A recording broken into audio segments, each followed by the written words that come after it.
Dang, I need the barbershop to open back up. Ugh. What's going on, guys? Andre Rucker here, and welcome to the Rucker Reserve. So today we're just going to discuss the stimulus check that's going to be hitting almost all of our bank accounts here pretty shortly. That $1,200 that everyone is looking so forward to. I'm going to be discussing how you should properly spend this $1,200. Cause I know most of you out there are probably going to, blow it on, I don't know, shoes, luxury goods, a new Xbox, I don't know. Something that's not going to have much of value for a long time. I'm going to be more discussing on how you can invest this properly to maybe, make you more money in the future, or to how to finance this $1,200 correctly to where it can help you pay down some potential increasing debt that you're having right now while we don't have these interest payments, these monthly payments, or maybe possibly you're in a position where everything is fine, so you could possibly invest it in the stock market maybe, or in a robo investor, or potentially just put it in a savings account, which I don't typically normally do because savings accounts, they do not have that much interest, and you're not making that much money, and typically you're not even making money that's going to be keeping up with inflation, so you're pretty much just losing money with your money sitting in a savings account.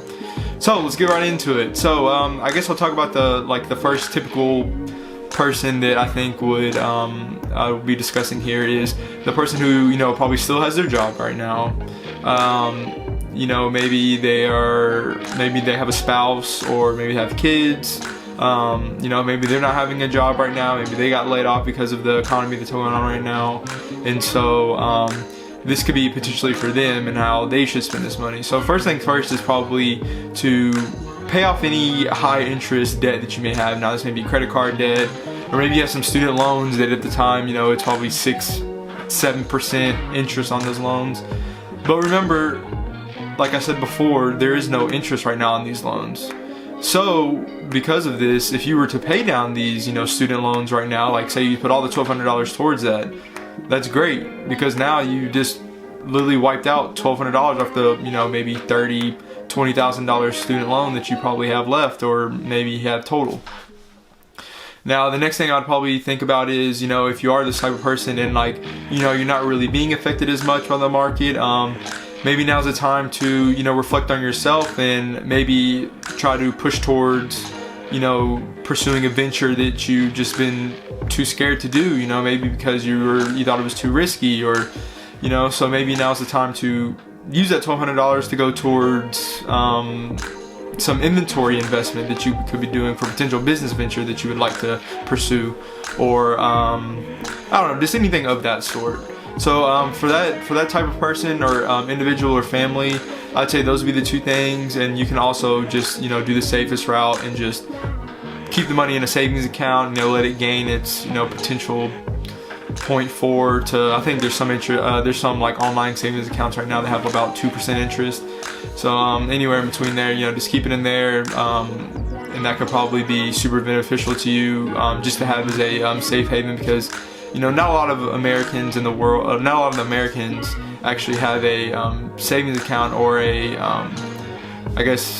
expense fund to cover any random $1,000 expense that they might have to come up within the year or their lifetime. So this $1,200 could just start that, and you can just keep that for now on. I guess the other thing you could do is put the money in a robo fund. So basically this is a robo fund is like the app Acorns. I'm sure many of you have heard of Acorns out there. So basically what that does is it tracks your credit cards or your debit card transactions, and it will actually round up to the nearest dollar. So say you charge something and it was $1.50, it would take that extra 50 cents and it would put in your account.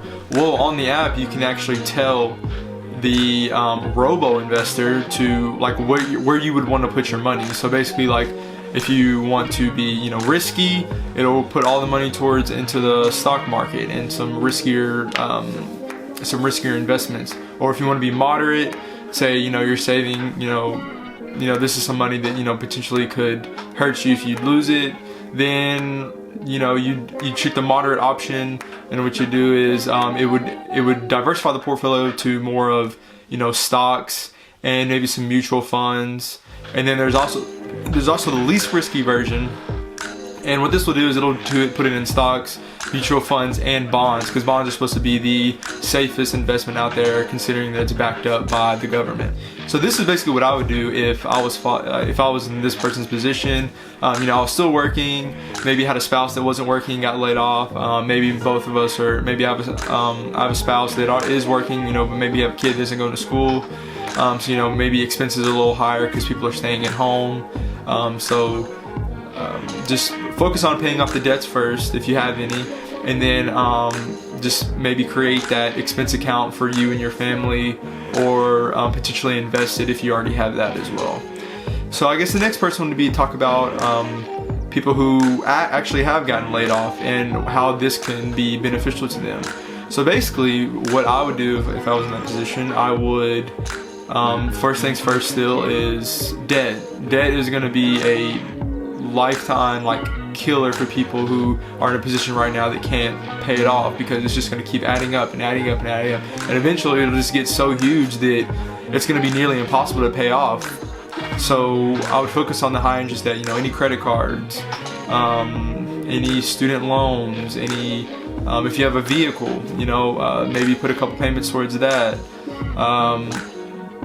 Just anything of that sort that could, be reoccurring. It could eventually hurt you and your credit, and basically potentially be losing assets. So the next thing would be to focus on, your. I believe you can actually. There's people out there right now, banks and stuff. If you actually talk to them, they will be able to defer your mortgage payments, potentially auto loan payments. Things of all sorts. There's so many things in place right now because of what is going on that if all you have to do is pick up the phone and call, and you can get your internet deferred, your cell phone payment deferred, all these things deferred, just so it can help you and you can focus on other aspects like receiving some more important things. So back to what I was talking about, like people that have gotten laid off, that have no income right now. I would focus on the debt, then mortgage, car payments, anything else. For this person, I don't think they should even be worried about investing at this point. Just saving and paying off any other things that could potentially hurt them in the long run. And then finally, mainly those are basically the two categories of individuals that we would probably have right now potentially. So and one of the most important things that both of these categories do have in common is that the number one thing is, getting that food for your family, getting the food, water, and the essentials that you need, so that, you can still, live. Because without living, then what is the point of the stimulus check? What is the point of anything, really? So just being sure you have your ducks in a row. You have everything that you need to live and survive, roof over your head, the food, water, and the resources that you need. That is really what this stimulus check is for. It's not to blow it off, get a new Xbox, buy, new TV, something that's, tangible that you've been wanting for a long time. That is not what this is for. This is for people who need to have, food for themselves and their families, to help with payments, car payments, card payments, loans. Also, for people who have lost their job, maybe they need this expense account. Maybe they're running low on their savings now because they haven't had any income. So now that they have this extra $1,200, they can put that still back aside and give them a little cushion for these times while they're in between jobs, or maybe they didn't get technically laid off. Maybe they're just not working and without pay. So maybe the company will hire them back once things settle down. But they still need this $1,200 so that they can have a cushion for them and their families, or just for themselves, so they can provide for themselves and others. So basically that's all I wanted to talk about today. Basically just discuss how I think, but then again, I'm not a financial professional, I'm not a financial advisor. I'm just trying to be realistic here and try to help individuals out who might be in need of, you know, what do I need to do with this $1,200? And like I was saying, you should highly focus on that high interest debt, because that will, if not paying that off now or waiting to pay that off, that's just going to keep increasing, and it's just going to be a snowball effect till it gets to this huge amount. And then by the time you get working, that's literally what you're going to be paying off for, you know, years to come, which is ridiculous. And then, like I was saying with the student loans, because I'm on a student loan program right now because I just recently graduated, and you know, they have me on a 10-year plan, and I'm basically paying like, I don't know, like $200 or $300 a month, I think, for 10 years, which is like, you know, I think that's a substantial amount of time. But then again, I'll only be 32 by that point, so I mean, I won't really be old. But I'm just saying, for, you know, any other people out there who are trying to figure out, you know, what should they do with this, you know, don't blow it, you know, be smart with it. Focus on things that are actually going to be affecting your life in the long run. And like I was saying before, like with the first people, maybe you're not being affected at all, so you should try to take this $1,200 and potentially use it to make you more money in the future. Oh, another thing I just thought about is that there's so many bank accounts, or different, like so many different bank accounts out there, that you can open it up and you deposit, you know, say $100, you know, they'll give you like a, you know, such and such credit.